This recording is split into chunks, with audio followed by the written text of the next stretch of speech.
Hello and welcome to Unapologetics. I am Brentley. This is the show where we read a religious article and explain why it's stupid. And we've got we got a guest today. We've got the Godless engineer John Gleason. How you doing, man? I'm doing pretty good, just a normal day. Been editing some stuff, so it's nice to take a break from that. Oh yeah, no, it's all right. Do you? I wanted to ask you that too. Do you write everything out first, or do you do like? Uh, well, Just some curious. things, yeah. So some things I do.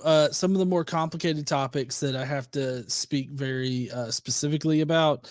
I usually script those out, and I try to stay as word for word as I have it in the script as I can. But there is some ad libbing that goes on even in my scripted content. But then there are other videos that I don't really need any kind of notes or anything like that, and so I'll just sort of go off the cuff for that. And my live streams are always off the cuff, so I might do a little bit of prep work like beforehand, but as far as scripting it, I usually don't script the live streams. Oh wow, no, that's awesome. Well, I mean, I have to say, it doesn't sound scripted at all. It sounds like he just. That's why I was wondering. I'm like, does he just like say a whole bunch of stuff and then just like edit it down to like the best parts or something? I don't know how he does. But no, that's awesome. It's a great show. I really do enjoy, watching. I see you got a lot of Thank shorts you. coming up too now, so that's cool. Yeah, they're really pushing shorts kind of hard as far as the algorithm goes. So I've reluctantly like cut a few things out, and I'll specifically create like a few things that I can put up as shorts in places. So it works out on occasion. Well, yeah, no, that's awesome. Yeah, it gets you out there. That's it's just Hmm. real easy to click something that's out less than a minute. So it's Yeah. that's perfect. So we got this. So I found this website and it's called gotquestions.org. Hmm. And it's kind of funny because like, it always like trips me up when like people, these religious groups are like, oh no, we'll answer all your questions. And then you look at it and it's like, yeah, they answer the questions according to their very specific doctrine, you know? Hmm. And so, yeah, this gotquestions.org, it says, your questions, biblical answers. So, Yeah. I've responded to a few of their videos because they've got a YouTube channel where they'll put out stuff, and I've like responded to a few of their videos. Some of them, like I don't know, some of them are pretty innocuous, like type of stuff, but it's like when it gets into very specific claims about like what we're going to talk about today, what is going to happen according to the end times prophecy. um Specific claims about like what will happen or what has happened in the past.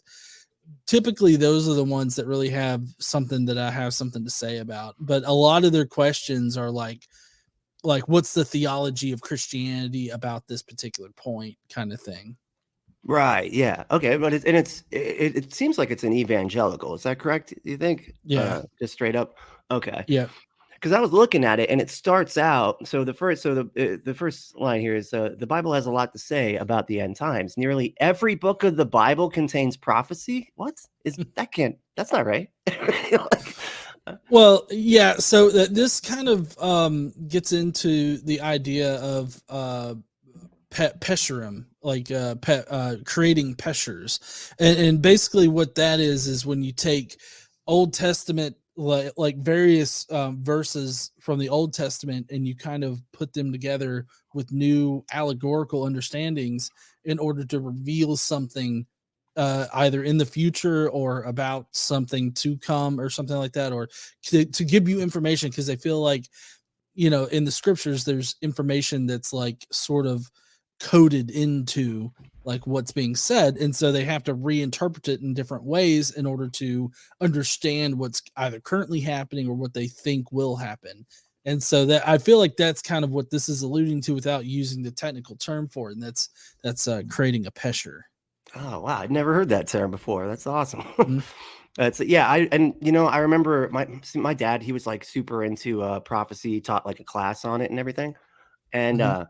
he would always do that where he'd take Daniel, like you go back to Daniel and then read this big chunk. And it's like the more I looked into it, because at the time it seemed really convincing, right? Because it Mhm. seemed like they had written something and then it did happen, right? That's the way it looks if you're listening to it the way he's describing it. But it turns out like it was edited a bunch of times basically, and they added all the interpretations. It's the four kingdoms is what I'm talking about, and they like say that it's this kingdom is that, and it's they say like, oh, they're because they use silver. But if you look it up, it's like everybody used silver. Like you could have, it just made no Yeah. sense. Like it was, but it was just like a post hoc, just uh, what do you call it? Apophenia or r- whatever. You just like finding stuff you want to find. Right. Yeah, they're just post hoc rationalizing something. Yeah, like a lot. And then they went and added it to it and made it seem like it was Hmm. like originally in there, but it was in a completely different language and it was written like a century later. Right. But yeah, yeah, but it's sad that people don't realize that how much the Bible is edited and re-edited and everything else. Hmm. But so we're going to start with the first one here. So it says Christ will remove all born again believers from the earth in an event known as the rapture. And they got a couple Bible verses here. They got First Thessalonians 4:13. But we do not want to be uninformed, brothers, about those who are asleep, that you may not grieve as others do who have no hope. For since we believe that Jesus died and rose again, even so through Jesus, God will bring him those who I don't see. I don't think this has anything to do. I'm, I don't know Well, how they get there. Like, yeah. Well, I mean, when it talks about those who are asleep, I think what it's talking about those that don't believe in God. And so uh, this section is probably Paul describing what's going to happen, like when Jesus comes to earth or whatever, or the rapture comes. Because Paul actually had a theology that included everybody's resurrected bodies, like their bodies were supposed to get in the rapture, or after we're judged and everything. All of those are already pre-made in heaven, and so they're just waiting on the people whose bodies are up there. They're just waiting for the souls, to transfer into the bodies, kind of. So it's like a War of the World situation where they're gonna like zap the things into the things that are already there. Like, Yeah, I don't know, but it, gee, it that's so seems kind of weird. weird. Yeah. That's so, but yeah, because I was reading through a lot of these verses, just getting ready, and I'm like, none of these have anything to do with like they're just grasping at fucking straws here. It seems like, because I've heard this. I was in the church and everything. I remember hearing about the rapture and everything, but when it came to actually looking up the like where it came from, it's I couldn't really find it like anywhere. Hmm. It's like they just grasp at all these straws. It's fucking weird. But at the judgment seat of Christ, these believers will be rewarded for good works and faithful service during their time on earth, or will lose rewards, but not eternal life for lack of service and obedience. So there's still Yeah, like, wow. I feel like this is creating like a tiered like system of like who's in heaven living the good life versus who's not living a good life up in heaven, as if there's as if there's sort of classes of believers, like those that are really pious and are do a lot of service and are obedient to God or whatnot. They like sit higher, like in the class system of heaven. Is what it sounds like it's describing. Right, yeah, that's exactly what it sounds like. It seems like they have to figure out some way to, because like if all you got to do is say the magic words, right? And then if you say the magic words, then you're going to heaven, boom. And they got to have something where they're like, oh no, but you need to do more than just say the words. How can we get everybody to do more? And so here comes this two-tiered system, or like, I mean, maybe it's more than two tiers, but it just seems like each person's gonna what like it's like socialism, like each person's gonna be given a job according to their needs or whatever. Like, Yeah, I but don't know. I mean, the Christian theology about heaven is just that you're up there to praise God, 24/7, the entire time. So I don't know what kind of rewards it's talking about, or they think there is up in heaven. But apparently, there's certain rewards you get for however obedient you are to God while you're alive on earth. Yeah, apparently. that's so weird. And they say it's like crowns and stuff. I remember them talking about crowns. I'm like, what Mhm. fucking good would a crown be there? I don't know. It's not like you could sell it. Unless maybe can you sell it? Like, I don't know. It's like go to the I don't head and know if pawn they shop. have like some kind of monetary, like like some kind of economy up in heaven, like the heaven's economy. That would be weird. I think. Right. Oh, that'd be fascinating to see what they come up with. I'm sure it'd all be about personal responsibility too at the end of the day, you know. Oh, definitely. Yeah, sure. So that's step one. And so step one are also kind of like which kind of shows that this is a particular doctrine because there's three different schools of thought, not school Mhm. of thought, home school of thought. It's not really a school of thought, but there's three different beliefs about the rapture, and that's that it'll either happen before everything, happens in the middle of everything, or happens after everything's happened already. Mm. You know, it seemed like the more cynical Christians are like, oh no, we're here to be tortured with everybody else, and then we just disappear at the very end. But so yeah, and I think this is the most popular belief that the rapture happens first. Yeah. But That's the one at least that I was taught like growing up and everything. And the Left Behind series, the Kirk Cameron made for TV movies of the Left Behind series. Like as a kid, as a Christian kid, that really screwed me up. Because like I remember turning on my TV one day, and I think it was probably on like TNT, or some kind of channel that would play movies a lot. And so I remember turning that on, and it looked like a news broadcast. And at the time, like I didn't, really watch the news at all, right? So I thought it was a legit broadcast, and it's like, it starts talking about how everybody in the world's disappeared and like ships are careening into the coastlines and everything. And I'm like, what is happening? that is so scary, man. Jeez. Yeah. Like, and then I realized, oh, it's just a movie. Like, oh, thank God. Got it. Yeah, dude, I had that same thing happen. I mean, I was like one time I remember because this is how I was super indoctrinated. I was, from child, I was homeschooled and everything. And so I remember coming home the one time and the cars were in the garage, but I guess they were over talking to a neighbor or something. And I remember I was like 10 years old. I remember coming out with like tears in my eyes, thinking that the rapture had happened because like their cars were there and I couldn't find anybody. I was like, they all Mhm. disappeared, But that's just Yeah. like, oh God, it shows the trauma that you put kids through when they tell them this type of shit is actually true. Yeah, exactly. So the next thing that happens, I guess, this is the Antichrist in parentheses, the beast, will come into power and will sign a covenant with Israel for 7 years. This is from Daniel somehow. I'm not really sure. Let's see. I'll do a brief one. And he shall make a strong covenant with many for 1 week, and for a half of the week he shall put an end to sacrifice and offering, and on the wing of abominations shall come one who makes desolate until the decreed end is poured out on the desolator.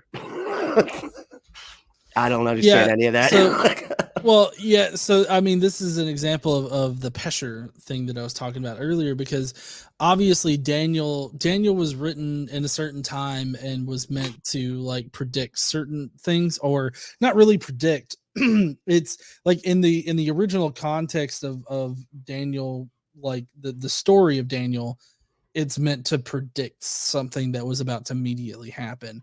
But what in reality, Daniel, of course, is not like a historical document that was written contemporary or even before the events that it says will happen. It's more about the Israelite people trying to rationalize the events that did happen, and so they wrote about it like that. They wrote, or somebody, I don't know whoever authored Daniel, because it wasn't Daniel. Uh, No. he he that they wrote it so that it would explain why certain events had happened to the Israelites, but they wrote it in a way that it made it sound like it was prophesied to happen. So Oh. it's kind of a weird situation there. But what this article is doing, and what end times prophecy stuff is doing, is essentially creating a pesher by taking this one single verse out of Daniel and is reinterpreting it to apply to something that it wasn't originally meant to apply to. So Christians understand this to be talking about end times prophecy, and regardless of what the original intent was, that's how they're reading it now, and that's just part of this whole Pesher sort of theology. Okay, yeah, because it seems like they're always taking verses and like that are yeah, like you just said, like it's about something from that's contemporary from their time, right? And they're just attributing, they're just saying, "Oh, that must be the future." But it's like, Yeah. no, that was a thing that happened then. They're just talking about it. It's just so weird. And it's like the Emmanuel thing, like Hmm. that's supposed to be a prophecy for Jesus, but like that his name isn't. They couldn't get his name. They forgot to put that in there. Like, Yeah, well, I think that they took that as more of an allegorical meaning, like for his name, being that God is with us. Like eventually, gospel authors took that to mean that Jesus was God or something like that of that nature. So they interpreted it a different way than like the original gospel authors interpreted it. So, yeah. oh, okay. Jesus. Yeah, of course. That's why. So So, some of this can get kind of hairy if you if you try to think about like how is it, like they claim this is a prophecy, how is it a prophecy, and like trying to figure out why they think it's a prophecy, trying to get there. The road to understanding the prophecy is always more interesting than what they actually say the prophecy is. oh yeah, absolutely. Well, so it says the 7 year period, and it's funny too because in the Bible verse it says a week, but I guess that translated into 7 years. I Well, don't know. yeah. So there's a common thing in the Bible called a week of years, and so like Oh, when it says a week, it means a week of years, and oh, that's actually how they determined when Jesus was supposed to come, or when the Messiah was supposed to come. Is that in Daniel there's this whole like description of like, oh, this many weeks of years is to come before the Messiah gets here or something like that, is how they interpret it. So that's why Jesus came like in the first century, supposedly came. That's when he's pictured to be roaming around the earth. But like, so it's actually, if you do the math correctly on when Daniel was supposedly written, it actually comes out to be first century BCE is when Jesus was supposed to really, or not Jesus specifically, but the Messiah was supposed to come. But they fudge the numbers a little bit, and eventually gets first century CE instead of BCE. oh, okay. Damn, that's crazy. Just got that off. It Wow. Yeah, it is. Yeah. So okay, so the 7 year what do I see? A 7 year period of time known as the tribulation. During the tribulation, there will be terrible wars, famines, plagues, and natural disasters. God will be pouring out his wrath against sin, evil, and wickedness. The tribulation will include the appearance of the four horsemen, all right, of the apocalypse and the seven seal, trumpet, and bowl judgments. So I feel like all that's like needs some needs a little bit of context. Like, oh, the bowl judgment, of course, like with the bowl judgments, because that's normal. Like everybody, like, Yeah. Yeah, and all of that right there. I'm surprised that they don't list like where the four horsemen are listed, because I think that occurs in Daniel as well when it talking oh, about the four horsemen and stuff. Um, yeah, it's kind oh, of okay, weird that this end times prophecy, like what's going to happen. Right now, I can only see one actual revelation like right, verse listed so far.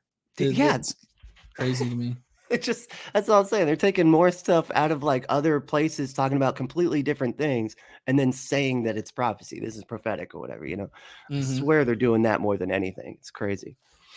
But yeah, and it's so weird too. Like, who stores their judgments in a bowl? Like, why would you do that? That's just a weird I place don't to know. keep your I don't know what it means by bowl of judgments. I don't know if it's got like some judgy ass tea leaves in it or what, but I don't know what that could mean. I think the judgments are the judgments obviously are something like physical, so I'm not exactly sure what it could mean. Right, yeah, I always wondered that. I'm like, "Wait, why are they?" Because it says the angel, like, pours it out, like, so it's like a, this big show of like, "Okay, here's the next judgment," and I'm, like, always wondering, like, can we see the bowl, like, inside it's, like, a bunch of locusts or something? And they just dump them out, and then they just multiply or some shit? I don't know, that always tripped me up when I was a kid reading through this shit, you know? But so it says, okay, so about halfway through the 7 years, the Antichrist will break the peace covenant with Israel and make war against it. The Antichrist will commit the abomination of desolation and set up an image of himself to be worshipped in the Jerusalem temple. And that's again from, is that the same verse in Daniel? Yeah, it is. Wow, it is. They Daniel. did the same one over again. Okay. Yeah, Daniel 9:27, showing covenant with many. For the weak one. Yeah, it's the same one. Yeah, halfway through the 7 years is the Antichrist. Yeah, that comes from Daniel, and then there's also Second Thessalonians 2:3-10. Apparently, also Let's see. mentions that. Let no one deceive you in any way, for that day will not come unless the rebellion comes first, and the man of lawlessness is revealed, the son of destruction, who opposes and exalts himself against every so-called God or object of worship, so that he takes his seat in something. But it Yeah. continues. But yeah, it's okay. So again, it just seems so vague, but I guess hmm the words they're using to describe it makes sense, I guess. The lawless, the lawless and all this stuff, like the man of Yeah, I mean, lawlessness. I feel like it's just saying that all hell is gonna break loose at that point, like halfway through the 7 years. All hell is gonna break loose, and it's just it's gonna be hell on earth, I guess. Yeah, and that's like the part I'm pretty sure that's like the movies you were just talking about, the Left Behind. I'm pretty sure Mhm. that's where it like starts, doesn't it? Feel like they did this almost out of order because it's like everybody attacks Israel at the beginning, right? And then they're all Right. miraculously they like saved Israel through Well, all. so with the Left Behind series, I do believe that it starts before the rapture, and like you have everybody get raptured, right? Right. And then after that point is after the rapture and everybody's left behind. That's when the Antichrist rises up and everything, and so there's this whole big deal. Like it's in several movies. Like there's several movies long, and so it's like the second movie has the Antichrist like rising up and like making deals and all this other stuff and everything, and so it's like it's a whole thing. Yeah. Yeah, they're I mean, and I know that they're terrible, terrible movies, but I still I love watching Christian movies. They're just so wonderfully terrible that it's Mhm. actually kind of fun. Um, but sometimes it can get depressing because the morality they're kind of trying to sell is just disgusting a lot of times. Yeah, it That's the really one. is. Yeah, it's just that's difficult to take. But other than that, the fact that they're as bad as they are is actually pretty good. It makes you feel good. That they can't with all that money, they can't do the anything right. It's just hilarious. I don't. It's because they don't care about the. It's like the art just takes a back seat to their message, and that's Yeah. what happens with everything with Christianity. It always takes a Mhm. back seat to the message, and so it ends up just sucking. But so which will so it'll say the Jerusalem temple, which will have been rebuilt. So they're talking about the Jerusalem temple. The second half of the tribulation is known as the Great Tribulation. That really distinguishes it from the like, Jesus. What and the time of Jacob's trouble. Okay. Right. Um, So that's why a while ago, it was a few years, like multiple years ago, um people were freaking out because like archaeologists had uncovered the original foundation of the temple or something like that, and so they had plans to rebuild it. And so like everybody was like, "Oh, the end times are near because we're gonna rebuild the temple," and all this other stuff. So yeah, I like remember that. like yeah, they go crazy whenever something about the temple in Israel or Jerusalem comes up. Like people go crazy and they think that the end times are coming. Yeah, and it's like it's so funny because they first of all, I think when this was written, Israel was a nation, correct? Like when these Yeah. Well, yeah. So like Israel divided into two nations, and then they eventually came back together as one. And for well, as far as Thessalonians go, well, Daniel was in a divided Israel. So there was Israel and this. Then there was the Southern Kingdom, but Paul, had I guess a unified sort of Israel, maybe. oh, okay. Because yeah, And it then that it, it, it they drive apart and they come back together like it's like an accordion kind of thing. oh, okay. Right. That's awesome. Okay, so, but at the same time, like, they're like, it was there at that time, so they're referencing something that it was in existence, and then what happened? I guess the nation dissolved, right? They just didn't have a nation at one point, right? They just kinda Well, fell apart. yeah. Well, I mean, I think that I'm not exactly sure what happened. Well, I think as far as like the Israelite like people, they got dispersed, right? So Yeah. that's the diaspora. And that's the state that you find them in the New Testament at the beginning of the New Testament is the Israelite people have been spread across the continent or whatever, so that there's not exactly um I don't think that there's not necessarily an Israelite king. That's why the Messiah comes to fulfill the king role. Like he's the king forever, over Ah, the Israelite people is kind of what it does there.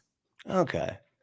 Okay, so yeah, and so they didn't have a nation for some time, and so that was like why I think so many people at the time, like back in the what was it, the 30s, I think, where they were trying Hmm. to get it to be a nation again. It was because they needed this shit to happen. You know, they Yeah. needed it to align. So like they were willing to like put up a lot of money and military forces and all this other stuff to like help this nation become a nation because just how badly they need it for their religion to make sense. You know, Right. it's so weird. And then they go like, oh look, it's a nation. And I used to use that one constantly. I used to be like, well, hey, the fact that Israel exists today is proof that the Bible is true. That's what I used to say. You know, but it's like, no, we just made it happen on purpose. That's not a prophecy. That's that's Right. trying to fulfill the prophecy on purpose, which is you're not supposed to have to do that. Like, if it's a right, like it would just happen, right? But yeah, how weird. So I guess so they got 7 years of peace. The Antichrist goes against that halfway through, about 3.5 years and breaks that. And now, do you know what they're referencing with this? And then the time of Jacob's trouble. That one's new to Well, me. Jacob, so Jacob, he's the main patriarch of the Israelite people. He's the guy who wrestled God in the desert, and then Oh, okay. God renamed him Israel. So the time of Jacob's trouble is the time of Israel's trouble. And Oh, so yeah, huh. I think that it's just talking about how the chosen people are going to be in trouble or whatever. I'm not exactly sure, but it's probably the people that um I guess it kind of, to interpret it this way, kind of feels a little anti-Semitic, because as far as like, not saying got questions is anti-Semitic, I'm just saying this interpretation Well, I mean, I'm sure that I'm of sure it they is. are. They're Christians, Yeah. so Oh, okay. they killed Jesus and all that. No, Yeah. no, Well, but because I think that maybe what they're talking about with the Jacob's trouble is like punishing the Jews that didn't become Christians. Because if oh, if okay. that's what it's meaning, then it could be like, the at least just the not maybe it just means the non-Christians out there. That I guess maybe that's what it could mean. The non-Christians in Israel type thing? Yeah. Oh, okay. Because yeah, I thought that, like, in the movie, they portrayed it like, yeah, everybody's battling, Israel, right? But Israel's, like, miraculously winning the whole time, right? Hmm. That was another thing I used to hear a lot was, just how powerful Israel was, and how good their soldiers were and everything like that, from all the Christians and everything. And it's like, yeah, because we funded the fuck out of them, man. Like we gave them like so much shit. you know? Yeah. It's just, yeah, it's funny. Yeah, it's odd, but it tends to like money tends to help when you have armies and stuff. Hmm. It definitely But does.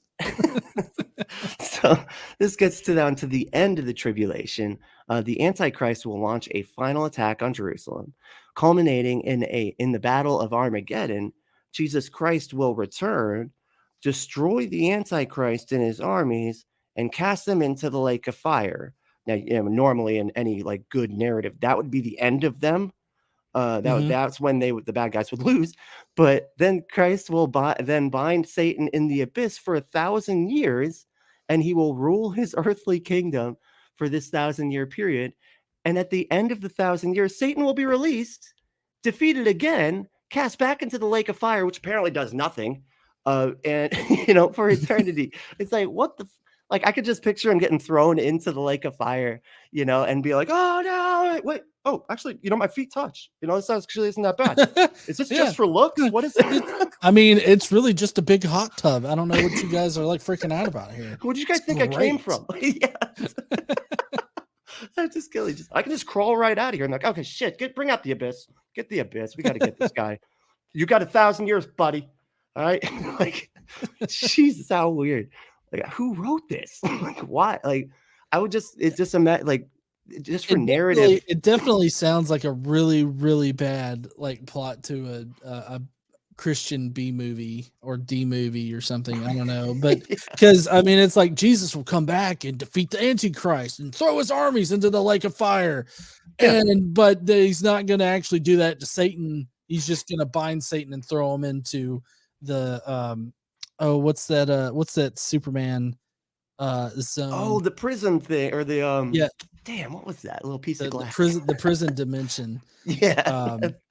Throw him in there, and but he'll escape in 1,000 years, and then Jesus will be like, well, I don't want to have to deal with this in another 1,000 years, so well, I'll just throw your ass into the lake of fire Again. and Yeah, back in like, the like here's my question: if Christ defeats the Antichrist and his armies by throwing them in the lake of fire, and that like defeats them, why would he then just bind Satan and throw him into the prison dimension for a while? Like, why would he not just throw Satan into the abyss? Right. Yeah, and just permanently too. Like, why they said like he's allowed to escape, right? And Mm-hmm. it's like, and here they put him in the lake of fire twice. I don't know if that's a mistake on their part, but they're saying that he gets put in the lake of fire, but then that doesn't do it, I guess. And then they put him in the abyss from the lake of fire, then let him out, and then put him back in the lake of fire. Well, so the Antichrist is different than Satan. The Antichrist, which it's really weird because in the story, in like Christian story, the Satan is like the antithesis of Christ, right? So it's like you would think that Antichrist would just be Satan, but the Antichrist is a different figure that sort of, I guess, ushers in Satan or something like that. And so the Antichrist and his armies are different than Satan. So Satan, the Antichrist is defeated, but Satan is just bound and thrown into the prison dimension for 1,000 years. And so it's not like he's having to throw him in like 2 or 3 times. Satan only gets thrown in once. When he's defeated a second time. My question is, why wouldn't you just go ahead and put a cap in his forehead, like right then, and throw him into the lake of fire? Like, it seems like the simple, like, solution to the problem here. Right. I mean, and that, I mean, and they should have done that at the garden, in the garden, just shoot the fucking snake in the head and be done with all this shit. Like what? I never understood that about people that are like, oh, I'm like, well, hell seems like a really shitty thing to do to people. Like, well, it wasn't, it wasn't created for people. It was created for the devil and his followers. And I'm like, then how the fuck did he end up in the goddamn garden? Was that a mistake on God's part? He's just like, oh shit, I put the fucking demon in the wrong place. And now I gotta sacrifice myself now. Like, what the Yeah. fuck? That's insane. Like, none of this makes sense. Jesus Christ.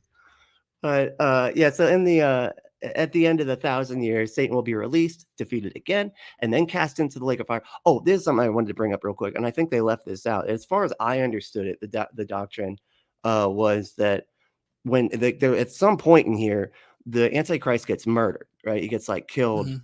and then he like comes back to life. And when he comes back to life, that's when Satan like takes over his body, right? That's what I heard. Now Oh, I don't know if that's that might be just like my like dad's doctrine or whatever he thought the right. verses said, but I hadn't heard of that before, but I mean the beliefs on the end times and how that's supposed to go down, like they're so varied, and so it wouldn't surprise me if that was one particular like belief. You yeah, know. yeah, oh, right. And I think you're right. I think it just depends what it just depends what your preacher thinks, really. At Hmm. the end of the day, that's who's going to be telling you this shit. So I think it's just each, up to each of their interpretations, because I've heard vastly different interpretations of what's going to happen. So yeah, Yeah. which honestly is like that's the whole bag for religion, really.